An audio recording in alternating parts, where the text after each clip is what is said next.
Communiqué. En date du 23 décembre 2019, le procureur de la République de Côte d'Ivoire, M.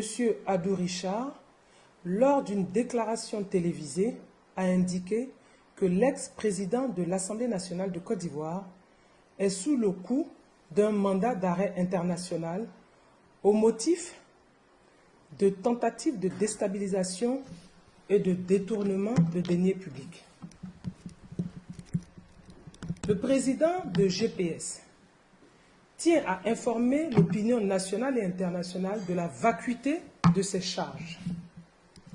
Il n'échappe à personne que ceci est du dilatoire.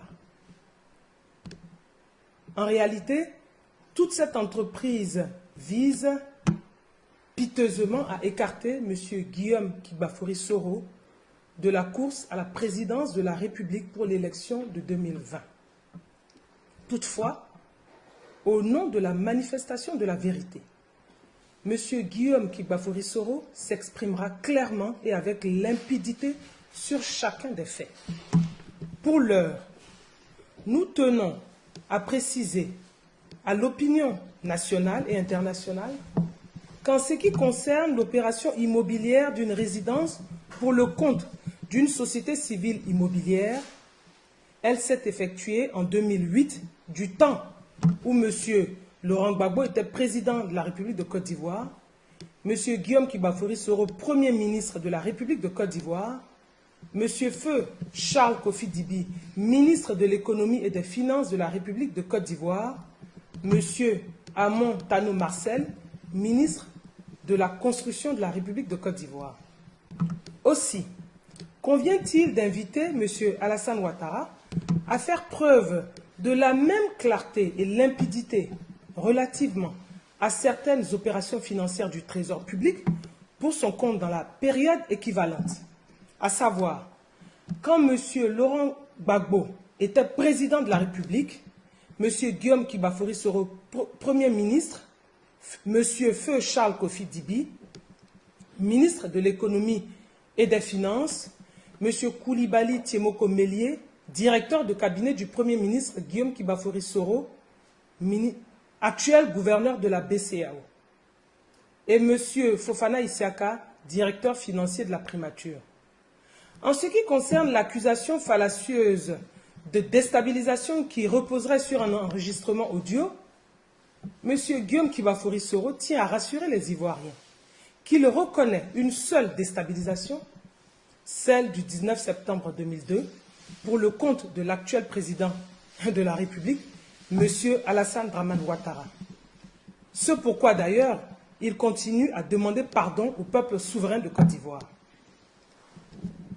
En ce qui concerne la tentative de lui imputer une nouvelle déstabilisation, M. Guillaume Kibafori Soro s'inscrit en faux. Pour le prétendu enregistrement audio, qui serait la preuve dont disposerait l'accusation, M. Guillaume Kibafori Soro n'est pas surpris de la machination ainsi ourdie. En effet, courant 2012, M. Francis Pérez, président et fondateur du groupe PEFACO, a été introduit auprès du président Soro par l'ancien Premier ministre du Burkina Faso, M. Tertus Zongo. Après une éclipse de 5 ans, M. Francis Pereira, M. Francis Pérez, opérateur économique, opérant dans le milieu des casinos, entrera ainsi en contact avec M. Guillaume Kibafori Soro. C'est donc en 2017 que cet homme d'affaires informait le président Soro de ce qu'il serait en danger de mort et l'objet d'un complot ourdi par le régime d'Abidjan.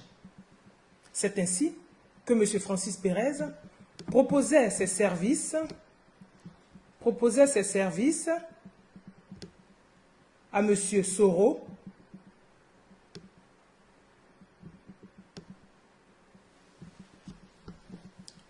et décidait donc de le protéger et de riposter face à la tentative d'assassinat qui était envisagée par le régime d'Abidjan.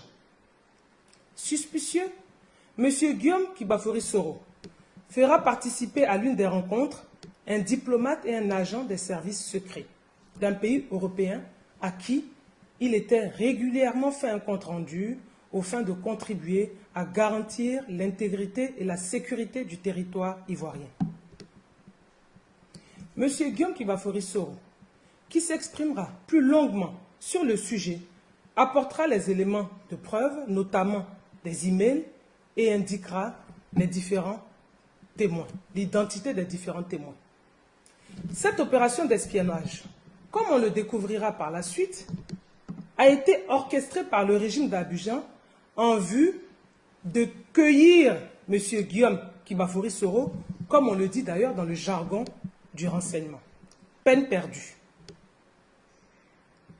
Il faut noter que M. Guillaume Kibafori Soro, dans un souci de transparence, a évoqué de façon sibylline à une époque précise cette question avec le président Alassane Ouattara. Après l'échec de M. Francis Pérez, d'autres opérations d'espionnage seront initiées sans succès par le régime d'Abidjan en vue cette fois de l'élimination physique de M. Guillaume Kibafori Soro et ce, sur le territoire européen. Certains milieux en ont d'ailleurs été informés, dont des diplomates. Comme constaté, il s'avère donc que ce mandat d'arrêt international est infondé et à usage uniquement politique en vue d'éliminer le premier candidat déclaré à l'élection présidentielle d'octobre 2020 en Côte d'Ivoire. Fait à Barcelone le mercredi 25 novembre 2019, Maître Afoussiata Bamba Lamine, membre de la commission d'orientation et de coordination de Générations et Peuples solidaires.